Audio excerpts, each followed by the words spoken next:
A beautiful day in Greystones again. So the beautiful Kaci, I only heard from you this morning, and I was kind of two things amazed me. A, your father Jim Rock, a legend. He's the only Irish boxer to win the title in 4 different weights. You're 5 times inter-county champion. You're 3 times All-Ireland champion. And what was the other one? 3-time Leinster champion. There you go. And you're only 16. This is obviously something that's very deep in your blood.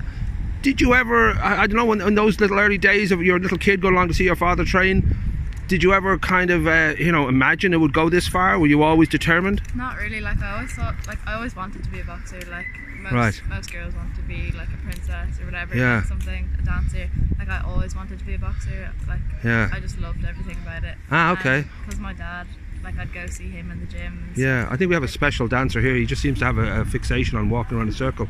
I think there's something wrong with him. Is he alright? I think he's alright. Yeah, there he goes. He's okay, I think.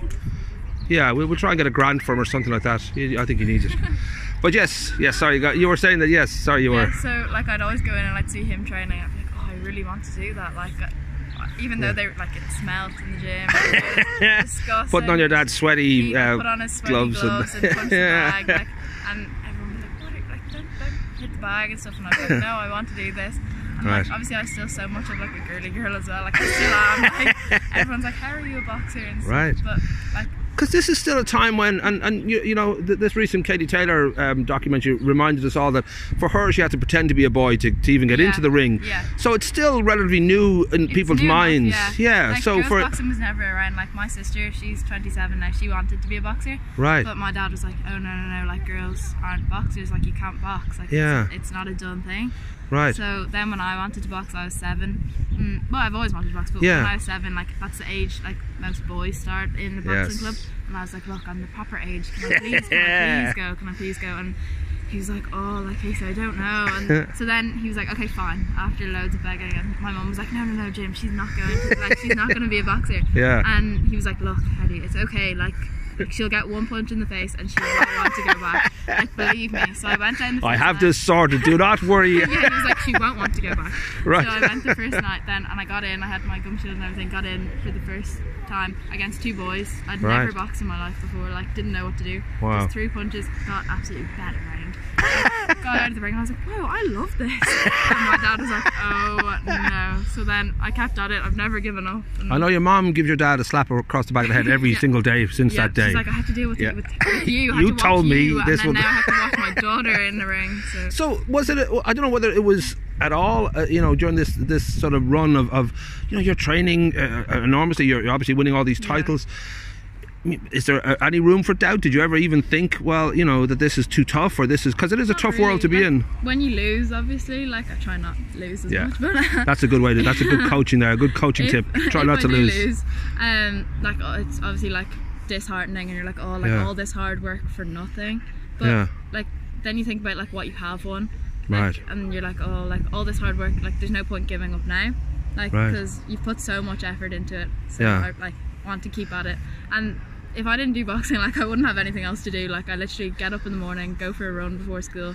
Well, this is 6 a.m. with your dad, which is, and then you're training in the evenings as well. Training in the evening as well. So like, how many days a week now would that be? It'd be 5 days a week. Holy August moly! Twice, and then I train Saturdays and Sundays as well. Right, so. And I mean, that obviously when you get to that sort of level of fitness, it is actually quite joyful, I presume, so like, once you're out there, you kind of know it's doing you good. It's not like dreading or anything. Like, it's hard. Like if I take a break or whatever, let's say like over summer, and I go back after like a month of not doing it, I'm like, oh god, like my fitness, like, so it's really hard then. But once you're like fit and you're able to do it, then it's good to do more stuff.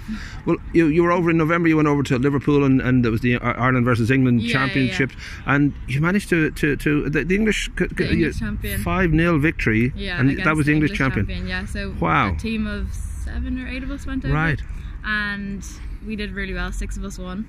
So I bet the English champion, and she's a bronze medalist in the Europeans as well. Good God. So she bet me before in a competition over here 2 years ago, so revenge. So you're already kind of getting to the level where, your dream of Olympic title, or, getting to that world championship title, it's obviously very real, because if you're having this kind of success early on, you're doing all the right things, and you're obviously doing all the right moves and all the right punches.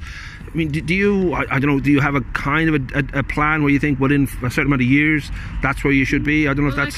I wanted to go to the Olympics in 2020, but I'll only be 17, so it's not old enough. But so 2024 is kind of that's the goal. Yeah. So right. Hopefully. Now we should talk about, you're going to Sweden on the 31st of January. From the 1st to the 3rd of February, it's the biggest kind of all-female boxing championship. It's called the Golden Girls. The Golden Girls, yeah. Which is, I don't know if you know, there's an old TV show from the 80s called Golden Girls. It's about a bunch of pensioners who live together. But I think it's a very different kind of Golden Girls. Yeah. Now, would that be something that you would feel, given that you are training 5 days a week and that you are, obviously, on it, we'll say, all the time, would you get nervous? Would you feel, who knows? I always get really nervous. Like, even like warming up, I'm there like, oh, like, what if I don't feel it? Or if I'm doing the pads with my dad, like warming up, I'm like, oh, like I'm not, like my punches aren't being thrown that well. Right. Like, oh, like will it be okay? And my dad's like, nerves are good, Kaci, it's okay. And then it's just the adrenaline in you that you're okay with it then when you get in. I was just by coincidence this last few days I've been listening to an interview with Joe Rogan. He referees a lot, and he interviewed Mike Tyson, and he's a big fan of Mike Tyson, and Tyson, he was particularly extreme. He really went out there with his training and with his self-belief, and that killer instinct kind of got his brain a bit sort of addled, and he won't allow himself now, he claims, to even train, because it's almost like he fears his ego will rush back in.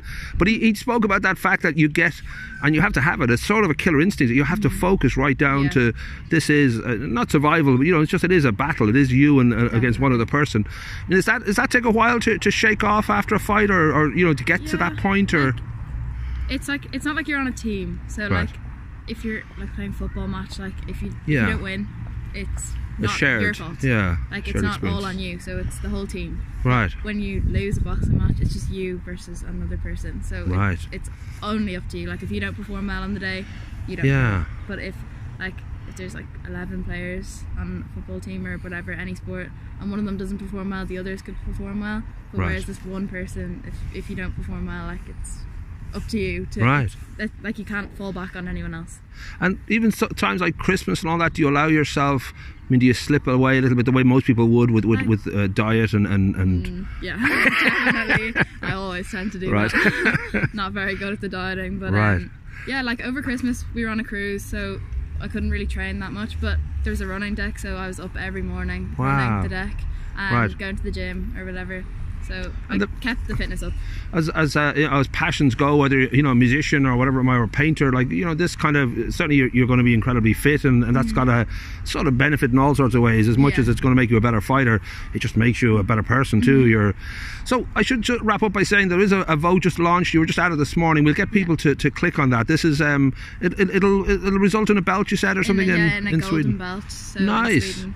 And is it part of the actual organisers have put together a poll it's part of the competition, so it's the entries of the boxers, but I only got added this morning a bit late, so we'll put the link in and we'll just let people know that it's there, and hopefully, because you've got 2 weeks or whatever leading up to it now, so it might make all the difference. And thanks so much. Yeah, and good luck. It sounds like you're already on it, but good luck.